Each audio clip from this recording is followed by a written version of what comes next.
What if I told you that the one thing women truly crave isn't money, looks, or social status, but something far deeper, more primal, and often completely overlooked by most men? And what if I told you that over a century ago, the legendary psychologist Carl Jung uncovered the key to this mystery, yet almost no one in the modern dating world even talks about it? For decades, men have been fed the same tired advice. Just be confident, get rich, look better. But if that were the real answer, why do so many wealthy, attractive men still struggle to find real love? Why do some average-looking guys effortlessly draw women in without even trying? The truth is, attraction isn't about tricks or surface-level charm. It's rooted in psychology, specifically in Jung's exploration of the unconscious mind. He discovered that real attraction flows from the anima and animus, the hidden feminine and masculine energies within us all.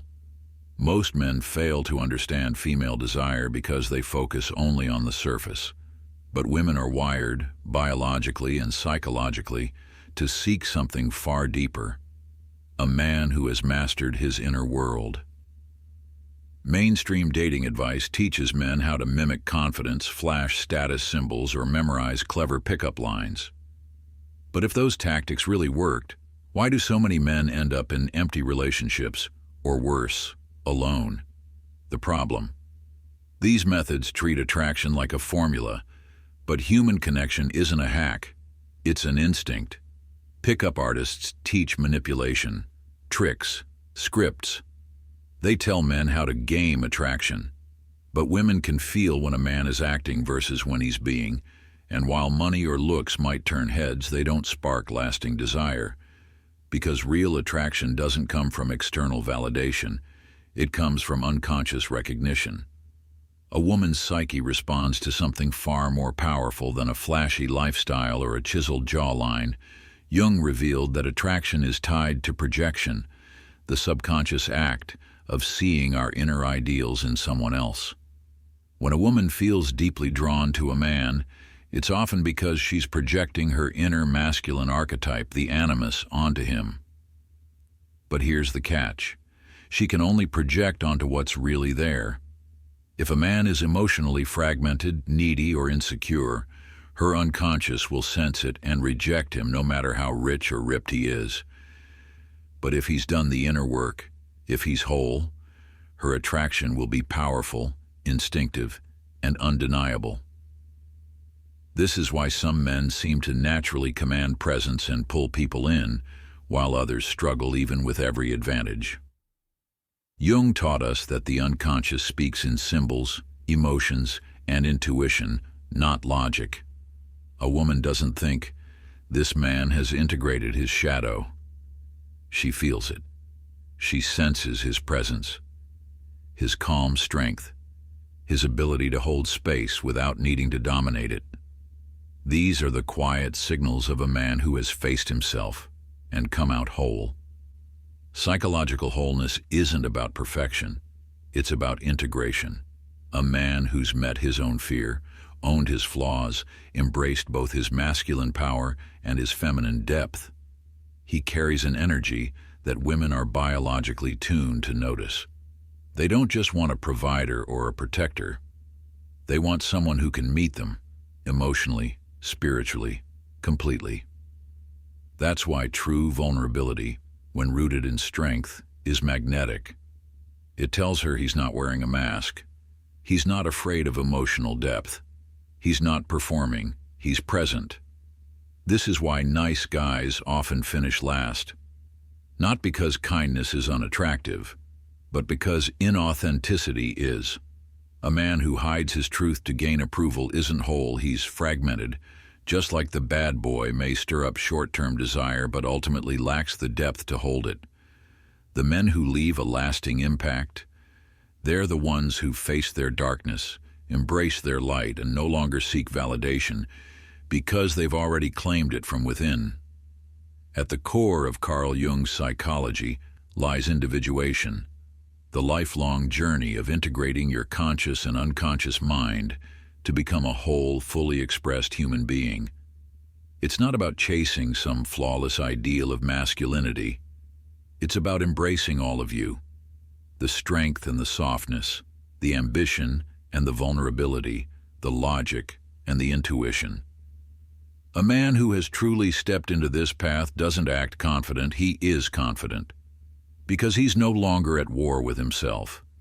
Individuation demands you confront your shadow, the hidden, repressed parts of your psyche you'd rather ignore. It means bringing your fears, insecurities, and past wounds into the light, not to be controlled by them, but to reclaim your power from them. Most men avoid this work. They cling to rigid roles, the tough guy, the people pleaser, the eternal winner. But those roles are masks, and masks crack under pressure. Women can feel when a man is fractured beneath the surface. Attraction isn't just about what a man does, it's about who he is at his core. When a man embodies integrated masculinity, the balance of strength and softness, action and stillness, grounded presence and emotional depth, he becomes magnetic. Not because he's trying to impress, but because he's real. He's not performing. He's not pretending. He's rooted. And that kind of presence is more powerful than muscles or money ever could be. This is why the stereotypical alpha male often falters in real relationships. Sure, dominance and detachment might spark attention, but they don't build trust, they don't create intimacy. Women are drawn to men who can lead without controlling, protect without smothering, remain calm without shutting down. Because true confidence isn't loud, it doesn't need to shout. A man who's done the inner work doesn't seek validation through status, attention, or dominance. He doesn't name-drop, posture, or tear others down to feel strong. His self-assurance comes from self-awareness. He knows his worth and his limitations. Fake alpha behavior, on the other hand, is all performance. It's the man who brags, flexes, interrupts, or acts out of insecurity masked as strength. And women, they feel the gap, the dissonance, because performance is exhausting and unsustainable. Eventually the cracks show, and when they do, trust vanishes. One of the greatest lies about masculinity is that vulnerability equals weakness. In truth, real strength is the ability to be open without falling apart. A man who can sit in discomfort, his own or a woman's, without shutting down or lashing out reveals something incredibly rare: emotional sovereignty. That doesn't mean oversharing your traumas on the first date. It means presence, deep listening, expressing real emotion without neediness, holding space for her emotions without rushing to fix, solve, or silence them. When a man is truly at home in himself, he creates a space where a woman feels safe to be herself. And that, more than any polished pickup line, is what builds lasting, irresistible connection. At the heart of Jung's work is the concept of the anima, the unconscious feminine within every man. This isn't about gender roles, it's about energy. The anima holds the keys to emotional depth, intuition, creativity, and receptivity. Society may label these as feminine, but they live in all of us. And a man's ability to acknowledge and integrate his anima shapes not just his emotional intelligence, but his capacity for genuine attraction. Most men are conditioned to suppress these traits, favoring logic, aggression, and stoicism. But Jung warned, repressing the feminine leads to psychological imbalance. When a man disconnects from this inner part of himself, he doesn't become stronger, he becomes more fragile, because he's operating with only half his emotional spectrum.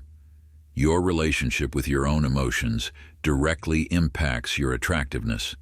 This doesn't mean becoming overly sensitive or passive. It means developing mastery over your emotional world. A man who avoids his emotions by numbing, intellectualizing, or reacting in anger sends a subconscious signal, "I am not whole." And women, often more attuned to emotional nuance, withdraw from that fragmentation. But a man who understands his emotions without being ruled by them, he radiates something different. He can express sadness without self-pity, joy without arrogance, desire without desperation. This emotional groundedness is magnetic because it creates safety. She senses that she can open up around him, be real, be raw, without fear of being judged, dismissed, or overwhelmed. His presence is not just attractive, it's nourishing. This is why repressed femininity in men often leads to neediness or toxic masculinity. Because when you deny a part of yourself, you end up chasing external validation to fill the void. But when you reclaim that inner balance, when you stop resisting your own depth, you stop chasing, and you start drawing people in, not with tricks, not with image, but with presence, wholeness, and the quiet power of a man who knows himself. When a man refuses to acknowledge his anima, the inner feminine energy within, one of two shadows usually emerges: neediness or toxic masculinity. Neediness arises when the anima is projected onto women instead of integrated within. This man unconsciously seeks emotional completion through her. He mistakes her presence for his missing wholeness. That's why he becomes clingy, approval-seeking, overly accommodating, not because he loves too deeply, but because he hasn't yet faced the emotional void within himself. He's not truly connecting with the woman in front of him. He's chasing the fantasy of salvation she represents. On the opposite end of the spectrum is toxic masculinity, a rigid fortress built to keep the anima locked away. Men trapped in this mindset see emotions as weakness, vulnerability as shameful, and dominance as the only form of power. But this rigidity is a form of fragility. The harder a man tries to appear invincible, the more visible his inner turmoil becomes. Both extremes repel women. Why? Because both are signs of incompleteness. A man afraid of his own softness will either suffocate a woman with need or push her away with emotional armor. Beneath all of this lies what Carl Jung called the shadow, the hidden vault of traits, impulses, and emotions we've disowned because they don't match the image we've constructed of ourselves. For men, this shadow often includes vulnerability, fear, shame, suppressed desires, and unresolved anger. But here's the truth. What you repress doesn't disappear. It controls you from the shadows. In relationships, the shadow emerges as destructive patterns. Sudden outbursts of anger when you feel disrespected. Passive-aggressive behavior when your needs go unmet. An inability to handle criticism without defensiveness. These aren't personality flaws. They're wounded parts of you that haven't been integrated, and they hijack your behavior when triggered. Women feel this. Even if you project calm or confidence, your shadow leaks out. A clenched jaw during confrontation. An overly defensive tone in conversation. Emotional withdrawal when things get too real. And here's where most men get it wrong. They interpret a woman's emotional intensity or challenges as games or manipulation. But from a Jungian lens, these tests serve a deeper evolutionary purpose. She's not just testing your words, she's feeling your depth. She wants to know, does this man react from ego or essence? Can he hold his center under pressure? Is his kindness authentic or a mask for insecurity? Will he respect boundaries or collapse when challenged? These subtle challenges are not power plays. They're invitations to reveal your integration. Because the journey to becoming a truly magnetic man begins with one thing: radical self-awareness. Not superficial self-reflection, not overthinking, but a bold, ongoing commitment to knowing yourself at the deepest level. Start with daily journaling, not just to log your day, but to dissect your emotional reactions. Ask yourself, why did that moment hit me so hard? What was I really feeling beneath the surface? What am I avoiding, and why? Then add therapy, a powerful structured space to unpack childhood conditioning, relationship patterns, and unconscious wounds. It's not weakness, It's courageous, strategic, evolutionary. Finally, bring in meditation, not to clear your mind, but to train it, to observe your thoughts without being consumed by them, to develop the presence that allows you to respond rather than react. This triad, journaling, therapy, and meditation, creates a self-awareness loop that rewires your emotional operating system. And the results? Unmistakable. You become more grounded, more emotionally fluent, more real. Not because you're performing for anyone, but because you've stopped hiding from yourself. And that is irresistibly attractive. Emotional independence is perhaps the most attractive quality a man can cultivate, and it begins with one thing: self-awareness. When you're comfortable with your own emotions, you stop looking to women or anyone else to regulate them for you. This is the essence of non-neediness, not pretending you don't care, but genuinely being complete within yourself. Sit with discomfort. Don't rush to numb it with distraction, noise, or validation. Learn to validate yourself, to face loneliness without chasing company, to hear rejection without collapsing. From that space, you radiate a quiet confidence far more compelling than any pickup technique could ever be. This isn't about becoming emotionless. It's about building the inner capacity to feel deeply without being overwhelmed. And from this inner solidity, purpose and passion begin to emerge. When a man is truly engaged with his mission, whether it's a creative pursuit, a business venture, or a personal growth path, he radiates an energy that is inherently attractive. Not because he's trying to impress, but because he's aligned, focused, alive. This isn't about pretending to be busy. It's about living for something greater than validation. Paradoxically, this makes you magnetic. Your passion gives you stories, depth, fire in your eyes, a contagious energy that women feel, not just see. And they're not drawn only to what you do, but to the man you become in the process. Communicating depth is an art.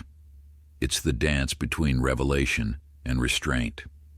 Some men overshare, dumping trauma too soon. Others stay locked behind emotional silence, but the key? Gradual, reciprocal, disclosure. Share just enough to reveal you're present, emotionally available, but not so much that it feels like therapy. Speak not to impress, but to connect. Talk about your passions with quiet fire, your past through the lens of what you've learned, not what you've endured. Your presence speaks louder than your words. When you listen more than you speak, but speak with weight, women feel it. Because your words don't come from ego, they come from lived experience. Think of men like Carl Jung, who didn't just theorize wholeness, he lived it. He confronted his own darkness in the Red Book, balanced masculine intellect with feminine intuition, and that depth made him magnetic. Or David Bowie, a man who redefined himself again and again while staying soul-deep authentic. He embodied both grace and power, masculine and feminine, creative and raw. Or Denzel Washington, watch him in any interview, calm, grounded, powerful. There's no act, just truth. Now contrast that with the stereotypical player, short-term charm, long-term emptiness.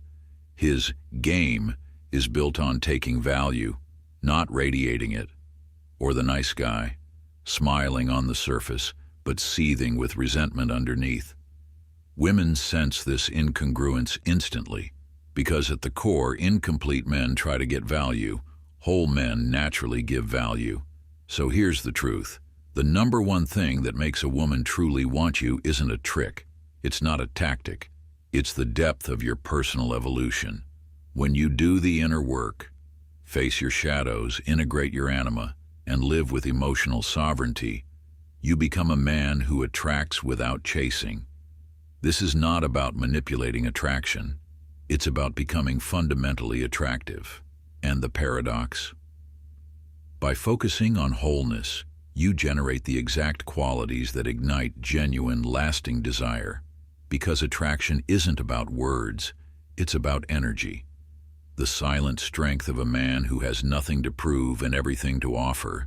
So if this message resonates with you, if you're ready to move beyond the surface and become the kind of man you were always meant to be, take a moment to like, subscribe, and stay on this path. This isn't just about dating, it's about transformation. The women worth having are not waiting for a persona, they're waiting for the real you to show up. Not the performer, not the pretender, the complete man. Are you ready to become him?